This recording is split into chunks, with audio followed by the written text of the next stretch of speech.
My twin brother tried to ruin my engagement with fake cheating photos, but his sloppy mistake exposed his own affair, cost him his marriage, job, and family.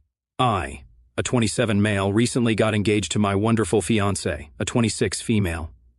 Everything was going smoothly until my twin brother, let us call him Jack, decided to pull off an elaborate plan to sabotage our relationship. Before I share the incident, you all have got to know a little bit about my dynamic with my brother. Growing up, he always enjoyed messing with me, taking advantage of our identical looks.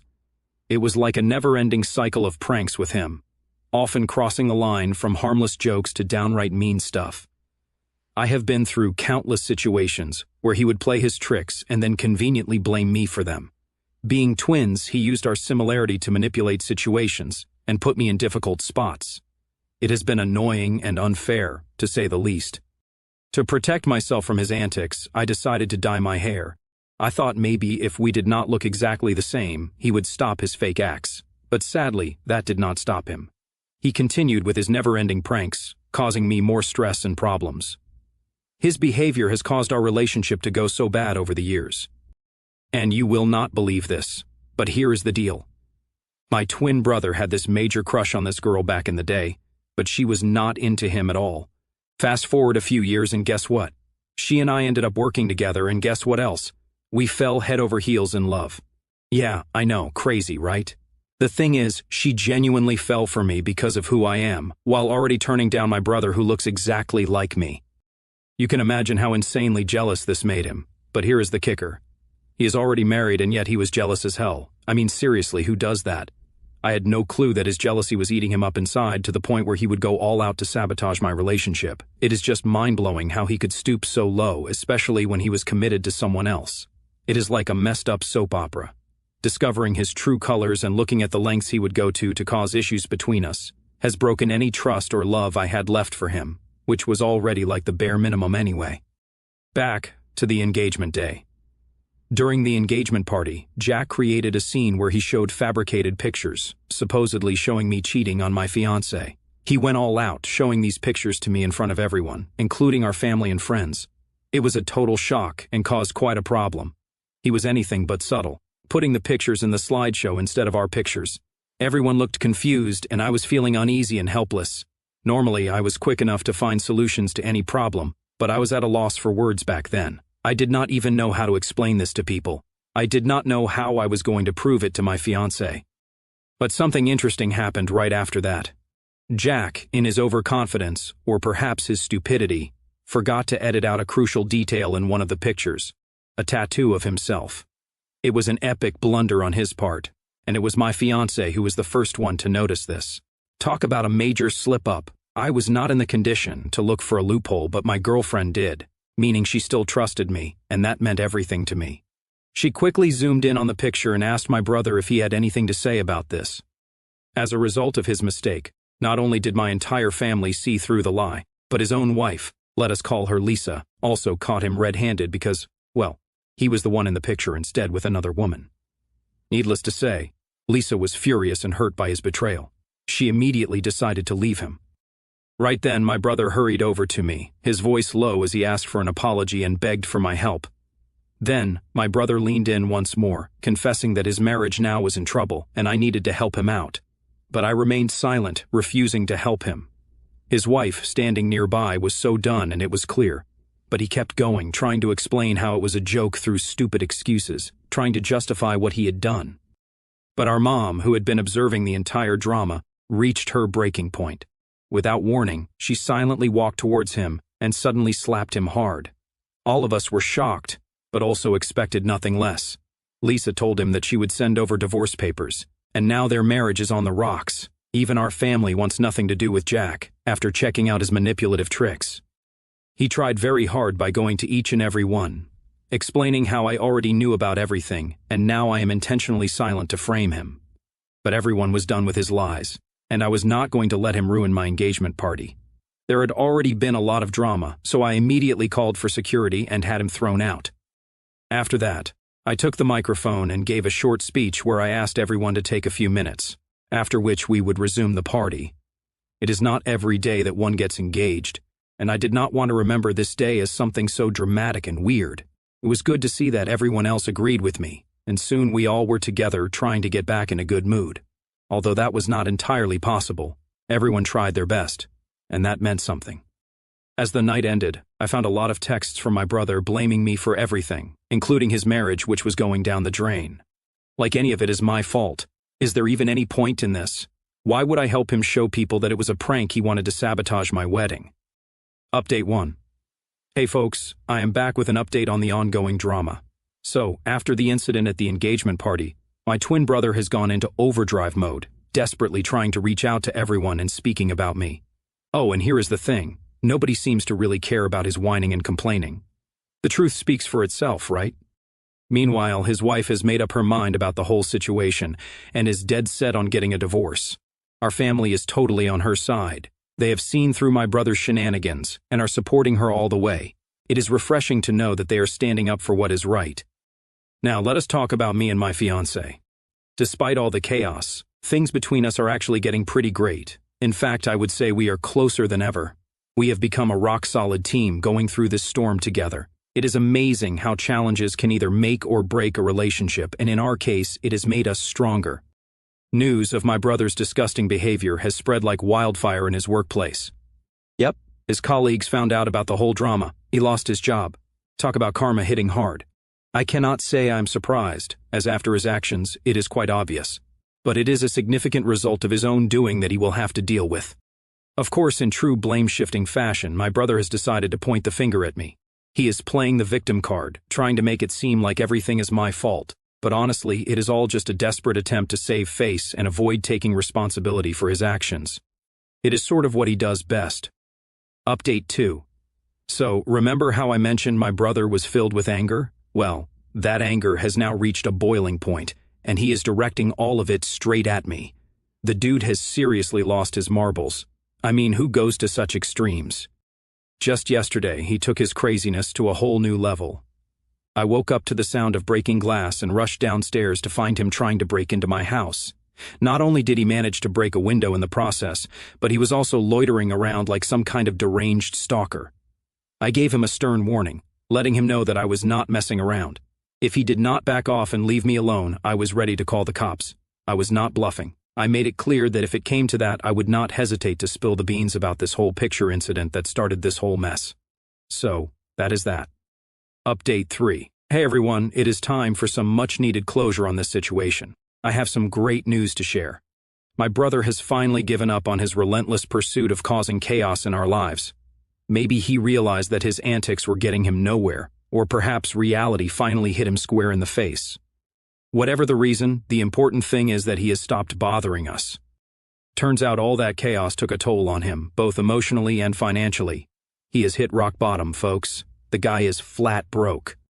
On top of that, his wife is demanding alimony. It seems like his actions have come back to bite him, and he is paying the price for his behavior. But here is the best part. I have made a firm decision to remove myself from this never-ending circus. I have had enough of the nonsense and drama that my brother brings into our lives. It is time for a fresh start, free from his toxic influence. On a positive note, my fiancé and I are doing great.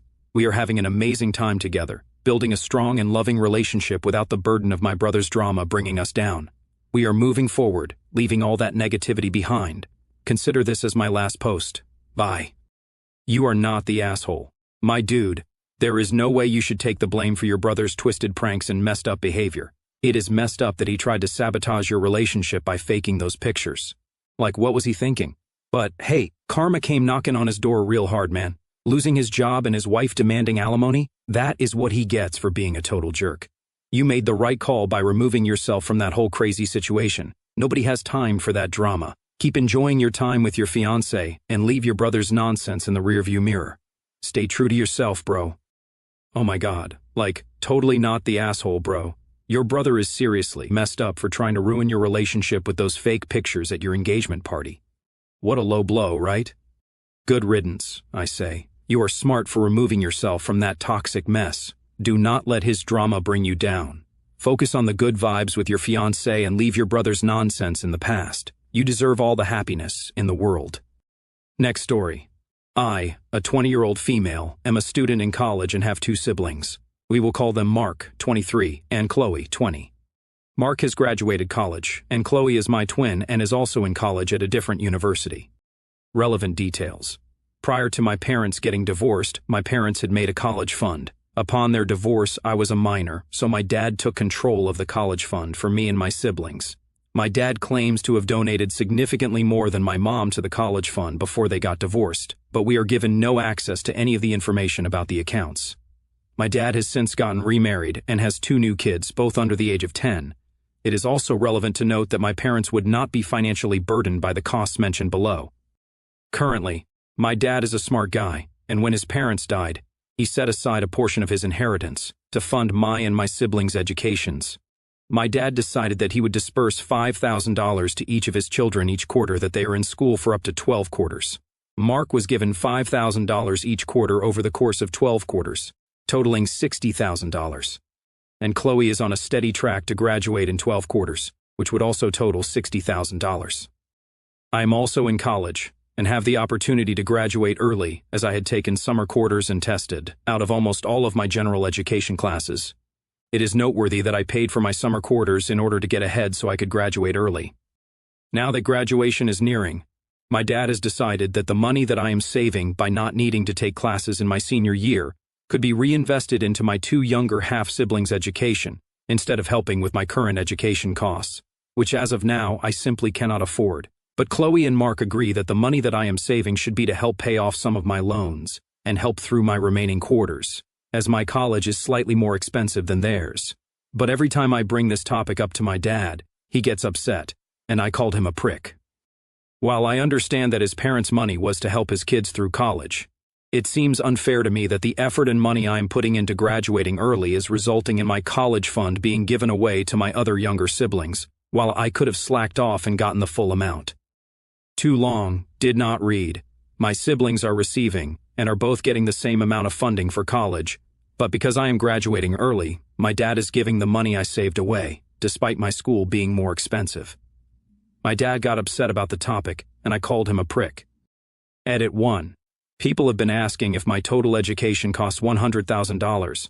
I was expecting to take loans to cover the rest that the fund did not cover. Edit 2. Information. I paid for my summer quarters out of pocket by getting a job, and the college fund is in my name. I just do not have access to the details of the account. Edit 3. People seem confused, so I will add more details. In total, after graduation, I will be receiving $45,000, while my siblings will be receiving $60,000. I also will have paid for 2 of my own quarters that were used to get ahead. Edit 4. My final cost when I graduate will be $75,000 for 3 years of college and would have been $100,000 for all 4 years. Not the asshole. Your dad is being a prick. Though it is cold comfort right now, none of this will matter in the long run if you continue to do what we're doing and get a degree in a good field. You will have a great career in the decade, and the college money will be relatively insignificant. Well, if that money was technically for your college education, he should be reimbursing you up to the amount saved, a total of $60,000, if I understand correctly. If your college cost more than $60,000, then that is for you to pay. I do not understand how you have a surplus in your college fund that your dad wants to shift to your step-siblings, but also owe money to your college. If you have a balance left from the $60,000 that is rightfully your college fund, I am assuming he does not disagree there, but you paid for the summer sessions, etc. Then he needs to reimburse you, even if it is after the fact. That is to say, he only wants to give you $5,000 every quarter, no more. So, yeah, not okay. But while he is the bigger asshole, I do not think calling him names is going to help you get the resolution you want. You can either be blunt, or you can be reimbursed. It does not seem like both are going to happen. But the latter is at least slightly possible. But you have to simmer down the belligerence if you even want a chance. It is up to you. Next story. I, a 19-year-old female, my cousin Jan, a 23-year-old female, works nights and so sleeps during most of the day, which is totally fair. The issue is with communicating with her. The rest of our family operates during the day, and so obviously all of our texting and phone calls take place during daytime. We do not call Jen, but we do text her. None of us expect a reply straight away, but by her own admission she wakes up at 5 p.m. and leaves for work at 10 p.m. so she has at least 5 hours to text back. I am at the point where I do not expect a text back the same day, but recently it has gotten ridiculous. She sent a text to the family group chat setting her boundaries. It was one rule: do not text her during the day. Her open hours are from 3 a.m. to 6 a.m. Now I get those are her waking hours, but she is in the minority here. There are 30 people in this group chat, and she is the only one who operates at those hours. Of course, there will be some outliers, but I'm not staying awake until 3 a.m. to shoot her a quick text about if she wants red or green napkins. I am all for setting and sticking to boundaries, but this is ridiculous. I sent her a text in November asking her what she wanted for Christmas and her birthday early January. But she did not respond, so I did not get her anything. I was getting frustrated with Christmas gift fever and burnt out, and I felt like she was being deliberately irritating. She was leaving all my messages on read, even ones where I said I cannot wait any longer to wait for her reply, so now is her last chance before I skip her. I should know that I am not texting her non-stop. I barely text her outside of Christmas and birthday shopping. I do not think it is rude or unreasonable to respond to a text about what you want as a gift in a reasonable time frame. Again, I am not expecting same-day replies, but if you want something, you answer. I am not a mind reader. Christmas rolled around, and everyone seemed to notice that I had not gotten her anything.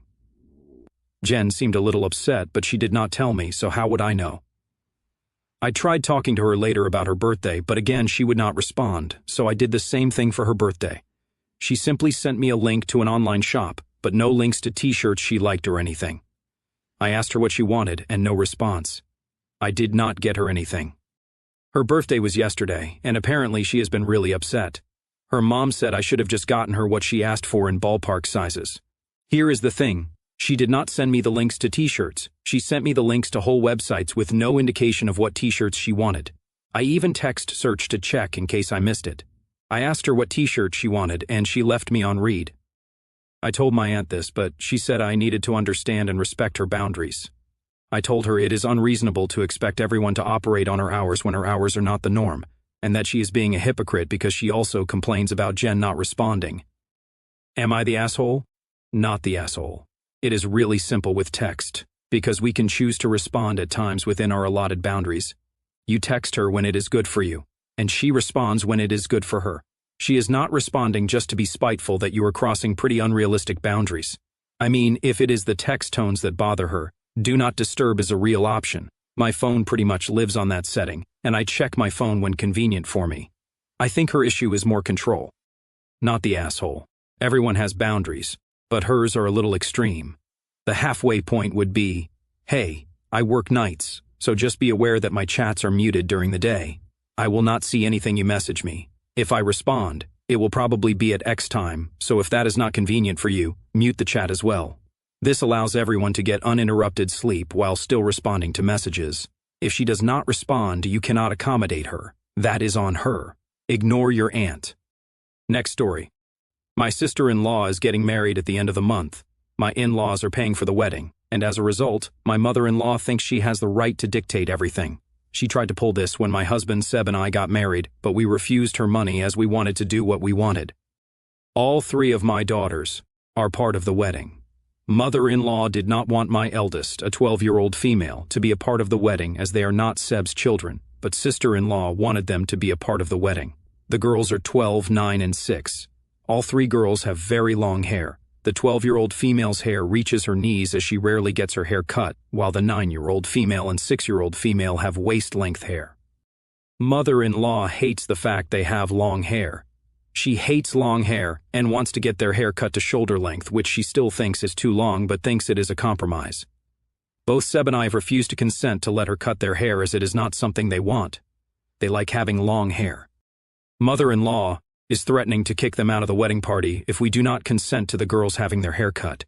Sister-in-law is telling other family members that we are trying to ruin her wedding by refusing. Seb has told mother-in-law and sister-in-law to drop the subject, as we will not be consenting to them getting their hair cut, and if they continue, we will attend as guests. This morning, the 12-year-old female told us that mother-in-law had sent her a message about her hair for the wedding. In the message, mother-in-law was trying to convince her to agree to get her hair cut, otherwise she would not be at the wedding party anymore. It was a very aggressively written message blaming me for this issue and calling me controlling. Mother-in-law told her that if she wanted to be a part of the wedding, then she needed to learn to do what she is told. Seb has now told sister-in-law and mother-in-law that because of this message, we will no longer be attending the wedding. Sister-in-law has taken to social media and is complaining that we are trying to ruin her wedding over a little hair trim.